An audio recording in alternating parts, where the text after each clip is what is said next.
Hello student, today we start next chapter electrochemistry. The first topic is electrochemical cell.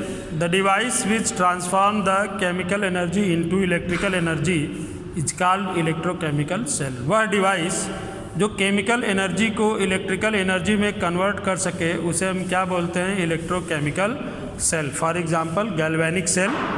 यहाँ पर हमने galvanic cell का figure भी draw कर रखा है. जहाँ पर देखो जिंक सल्फेट के सॉल्यूशन में जिंक की राड को हमने जो है डुबो रखा है जिसे जिंक एनोड बोलते हैं, और कापर सल्फेट सॉल्यूशन में हमने कापर का जो है राड उसमें जो है डिप कर रखा है, डुबो रखा है, जिसे हम बोलते हैं कापर कैथोड. और इसमें जो है एक साल्ट ब्रिज होता है जिसमें अमोनियम नाइट्रेट या aqueous solution of potassium nitrate भरा होता है. यह साल्ट ब्रिज क्या करता है? दोनों को बैलेंस करता है. जी गैल्वेनोमीटर है, यानी यह एक इलेक्ट्रोकेमिकल सेल का फिगर ड्रा है. सभी लोग जान लो इलेक्ट्रोकेमिकल सेल क्या होता है. The device which transform the chemical energy into electrical energy is called electrochemical cell. जैसे गैल्वेनिक सेल, और गैल्वेनिक सेल का पूरा फिगर यहाँ पर हमने ड्रा कर रखा है. कंस्ट्रक्शन है इसका.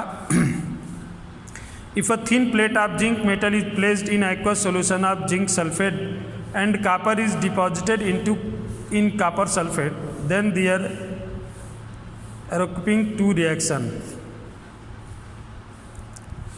Cu2 plus 2 इलेक्ट्रॉन Cu, इसे रिडक्शन रिएक्शन बोलेंगे. Zn2 plus 2 इलेक्ट्रॉन ऑक्सीडेशन होगा. तो total reaction Zn plus Cu2 plus reversible Zn2 plus Cu. Salt bridge is used to complete the electrical circuit and to connect the two solution. Salt bridge का use क्या होता है इसमें? Salt bridge जो है यह सर्किट को complete करता है और दोनों सोल्यूशन को क्या करता है? कनेक्ट करता है.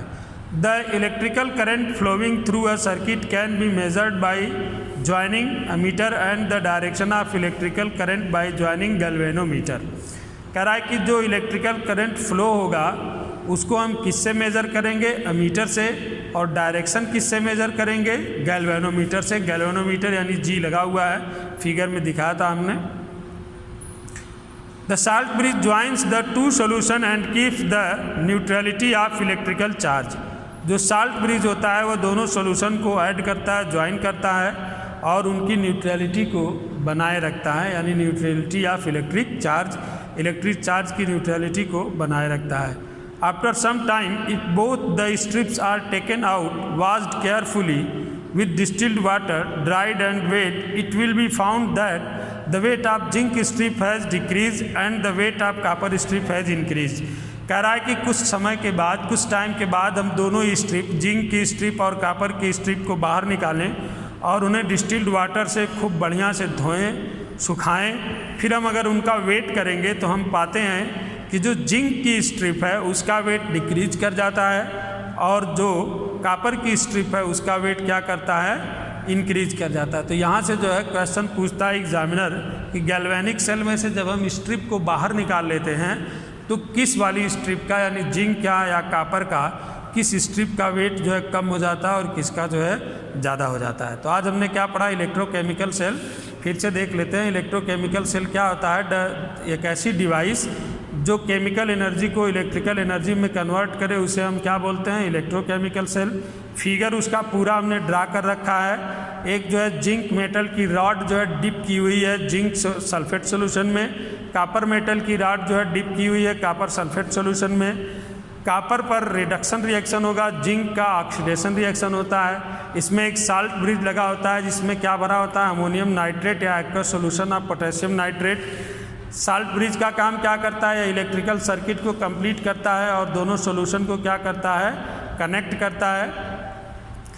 जो यहाँ से करंट फ्लो होता है उसको हम किससे मेज़र करते हैं? अमीटर से. और उसके डायरेक्शन को किससे जो है दिखाया जाता है? तो गैल्वेनोमीटर से बताया जाता है कि उसका डायरेक्शन क्या है. और साल्ट ब्रिज क्या करता है? दोनों को ऐड करके दोनों की न्यूट्रलिटी को बनाए रखता है. कुछ समय के बाद अगर हम जो है दोनों स्ट्रिप को बाहर निकालें, जिंक की स्ट्रिप को भी, कॉपर की भी स्ट्रिप को, और उसे डिस्टिल्ड वाटर से खूब बढ़िया से धो के सुखा लें और वेट करें तो हम देखते हैं जो जिंक की स्ट्रिप है उसका वेट डिक्रीज कर जाता है और जो कॉपर की स्ट्रिप है उसका वेट क्या करता है, इंक्रीज कर जाता है।